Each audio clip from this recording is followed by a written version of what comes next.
What's up, guys? It's over here, and welcome back to Driven Affairs. A short time later, you walk into the fancy, upscale gym. All around you are physical specimens that could be models for a new age of Greek statues. Perfectly sculpted abs, shoulders, and butts everywhere you look. But even among these magnificent creatures, Natalie is something to behold. The blonde woman waves to you. Having removed her t-shirt, you find how much her tiny top and skimpy shorts show off her goddess-like physique. Let's take a look. God damn. Great. Are you ready to get physical? I get the feeling I'm not gonna have much of a choice. That's true. You are technically still on the clock. Let's get to it. You begin working out together. You find yourself desperately trying to keep up. You curse yourself for not being in a better shape. An agonizing 10 minutes later, you are laying in a pool of your own sweat. Oh Lord, my bones feel like they've been turned to dust. Now that we have finished warming up, that was warming up? Oh well, we'll make a man out of you yet, James. Natalie grabs you by the arms and hoists you to your feet. Okay, come on. We'll be late for pellets. I don't know. Plates. Isn't that something little old ladies do? I suppose there are some older gals in the class. Natalie leads you to one of the self-contained glass workout rooms where a small crowd has begun to form for the class. You think to yourself, at least this part will be easy. As you form up behind Natalie, you are not 100% sure that pallets are. Yep, me neither, man. But they sound absolutely harmless. But as you look around, you begin to get nervous when you realize you are the most out of shape looking person in the room. 10 minutes later, into the workout, you are painfully aware of how wrong you were about plates. How are you hanging in there, James? I think I'm gonna throw up. Well, well, keep it together. You don't want all these old ladies to think you're a pussy, right? Drenched in sweat again, you huff and puff, trying to keep up in front of you. Trying to keep up. In front of you, Natalie is powering through the workout like an absolute goddess. The one bright spot is the amazing view. Natalie on her hands and knees for most of the workout has her back arched and her amazing ass on full display in front of you, motivating you to keep pressing on. You can see every curve and caress and eh caress. What the fuck is that? In her amazing body, curves and caress. What? I tried to guess, but I failed. In her amazing body, and can't help but notice her tiny shorts getting stretched over her crotch, starting to outline her pussy through the thin, stretchy fabric. You find yourself inching forward to get a better look at her juicy camel toe. Decide to not to not be a total creep and focus on the workout. Creep a little close. What's the harm in trying to get a better look? We're looking, man. We're gonna look. What's the harm in creeping a little closer and getting a better peek at that polyester clad snatch? Polyester clad snatch. After all, you deserve a little reward for having to suffer through the torture that is that workout, whatever. You scoot forward as sneaky as possible, trying to match your scooting in line with movement of the workout. Come on, James, don't give up. Stay motivated. Ah, I'm motivated, trust me. I'm super motivated.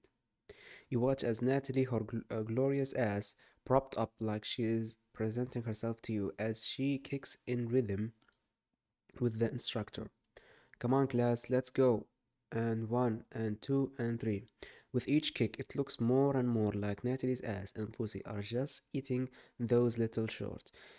You feel the blood surge to your cock as you abysmally and clumsily kick your own foot. Ooh, feeling that burn, James. Oh, I'm feeling it hard. Mesmerized by Natalie's plump camel toe, you fail to realize how close you have gotten. It's right there. It's right there, so perfect. You just wanna sneak, sneak a finger up that perfect little. Okay, class. Now the left leg and one. Correct. The world becomes dark. You don't know how long has passed, but through the ringing and blackness, you hear Natalie's angelic voice. James? Oh my god, are you okay? Your vision slowly returns as you find yourself laying on the ground, looking up at the spinning ceiling lights. Natalie's heavenly bosom, bosom taking up half of your view as the woman looks down with a shocked expression. um, what the?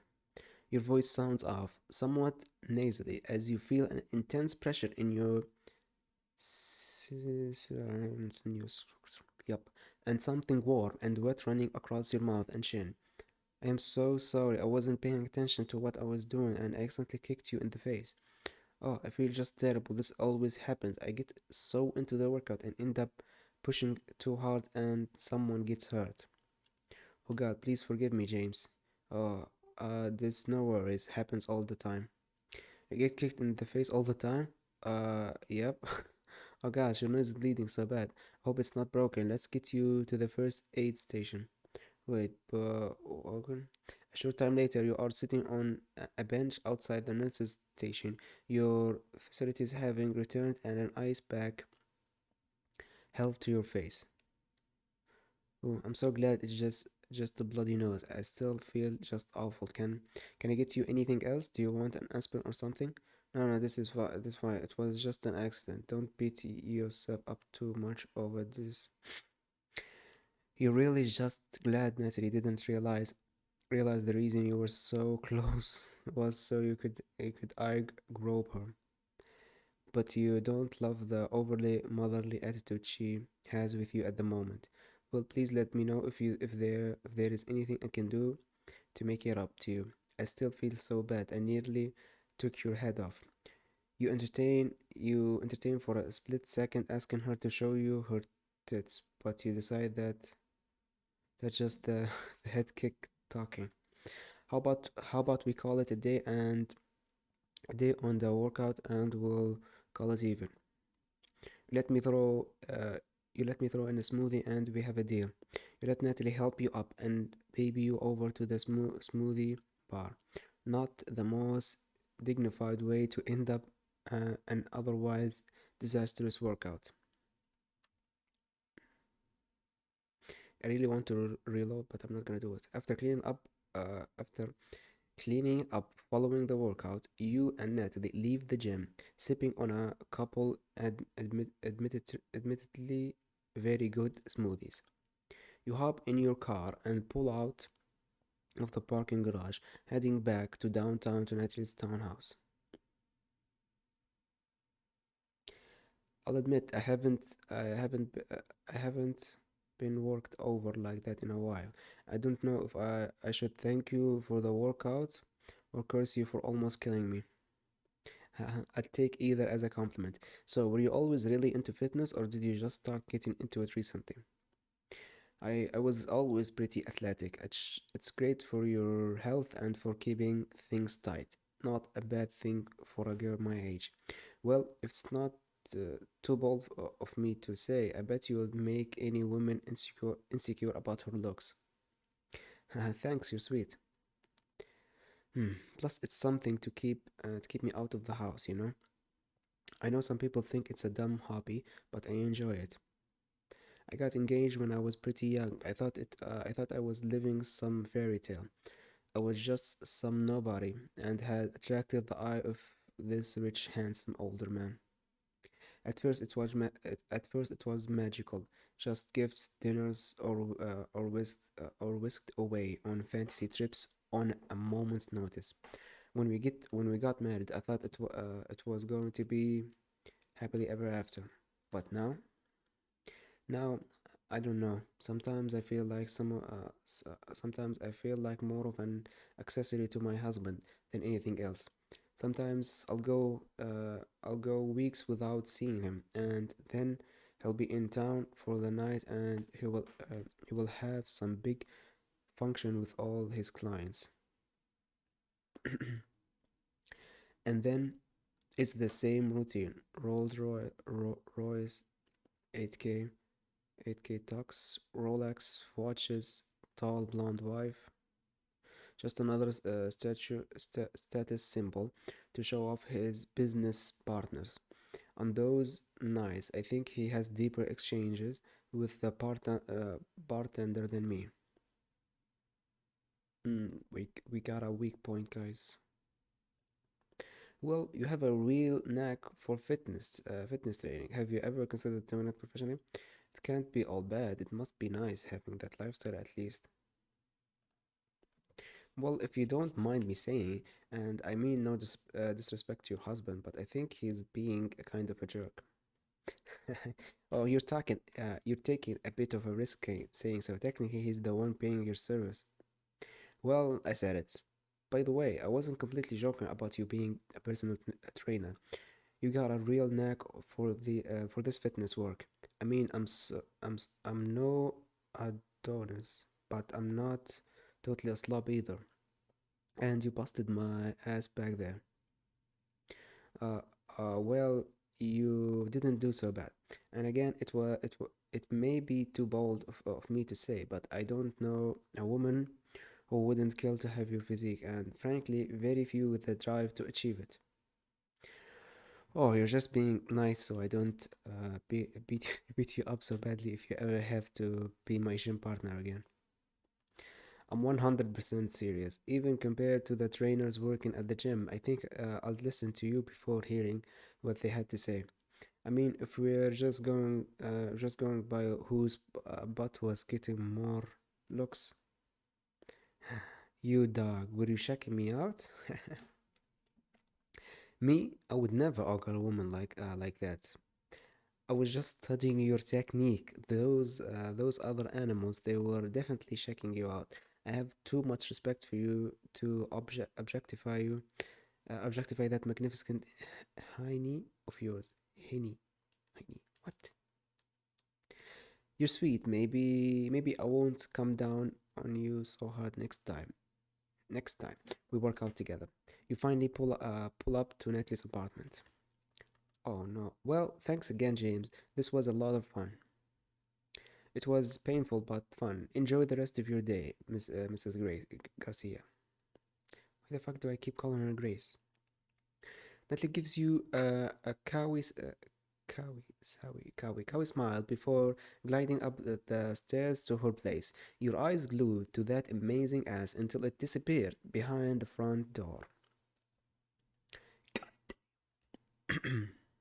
That's my reaction. Wednesday, 9:30 a.m. Wednesday morning starts out dull and overcast. As you wait outside July's apartment, you spot your gorgeous young passenger as she emerges from the warmly lit building, walking daintily to your car and gracefully sliding into the back seat. Good morning, miss. Good morning, James. You put the car in drive and depart for your destination in Queens. Another interview this morning? Yes, honestly, I think I'd be better off just staying in bed. I don't know if this interview will even be worth going to. Oh, not another marketing firm or trading company? No, actually, it's a little interest startup. They're developing a service that creates streaming shows and music tastes for customers. I guess to save them from having to look for and choose something to watch or listen to. I guess to save them from having to look for and choose something to watch or listen to. Okay, that sure does seem like a pressing first world problem. Still, why don't you think it will be worth it? Well, one of my friends from college got me the interview. I think she's dating one of the programmers. I don't want to sound ungrateful, but I don't know if I have any faith in the company. There's just so many of these internet startups, and it feels like they all have a shelf life less than a year before they go under or get bought out. I'd like to be able to work on something that lasts. This company seems like they're probably a waste of time. I don't uh, I don't even know if I'm qualified for the job, but at least it should be a change of pace from the downtown scene. Nobody at the startup likely knows or cares who my dad is. Don't you think you're selling them short a little early? A bunch of nerds and programmers. They probably beg you to work there. Will she laugh? If a girl as attractive as you walked in, they'd probably offer you a job as company vice president. Oh, really now? So if a total hottie like me shows up, they will all fall to their knees and start kissing my feet. Is that it? July's laughter doesn't sound impressed. She continues bantering, but you can't help but feel like a doomed mouse being played with by a bored cat. Huh.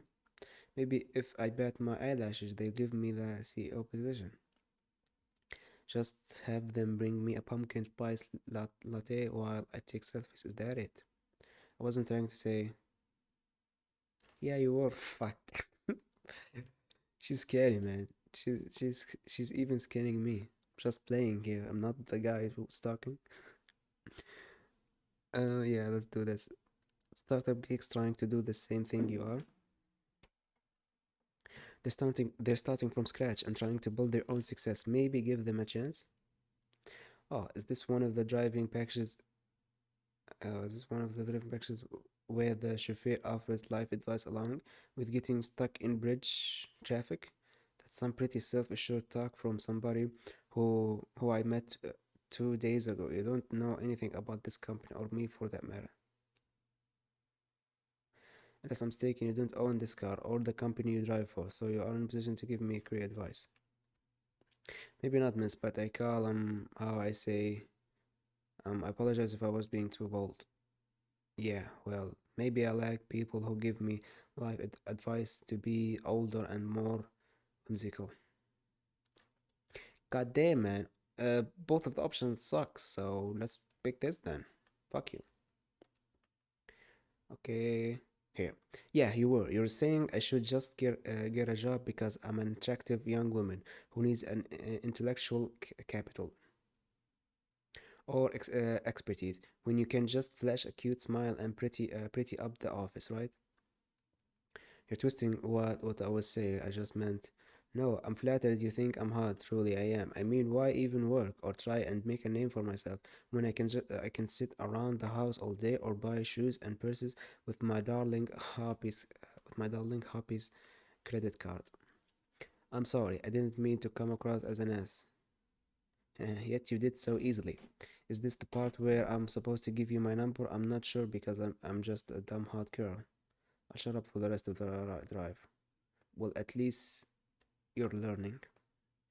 In a danger of digging yourself an even deeper hole than you're already in, you avoid engaging in any more small talk with July for the rest of the drive. I think that one was worse, right? I have to to try again. Okay. Uh-huh. Well, at least you're learning. No, no, it's the same thing. Whatever, let's just stick to this option. Again, you find yourself killing time, waiting for July to finish her interview. And again, you find yourself curious about the pretty young woman, but trying not to be a total creep. You resist the temptation to look her up online again for about 10 minutes. Opening a new browser window in your phone, you quickly find her social media accounts and starts scanning her pages. Let's see what you are into, Mrs. James. Miss James, you scan her social media and don't find too much out of place for a woman in her early 20s. Links to images, uh, links to image boards featuring rustic furniture, clothes, and shoes she finds cute. An unusual high number of likes for anything related to paddle boarding, but most notably, July seems to really be into this alta class company. You see more than a few links and articles about the magazine and media organization, many of which feature some voluptuous dark hair women with piercing green eyes. The busts of the raven-haired women is alone enough to bait you into wanting to opening one of the links and see what all the fuss is about. But you look up at the time and realize you should really be making your way back to pick up July. We'll have to check out this Alta Class magazine later, but for now, it's back to work. Back to work. An hour later, you're back in front of the small internet startup.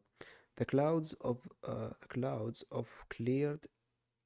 The clouds have cleared, and the sun has started to peek out, as July emerges from the lobby and gets in the town car.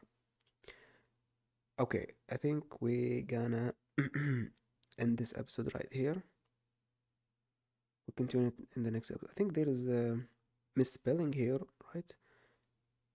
The clouds of cleared.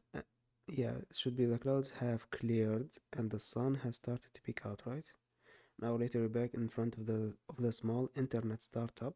The clouds have cleared and the sun has started to peek out as July emerges from the lobby and gets in the town car.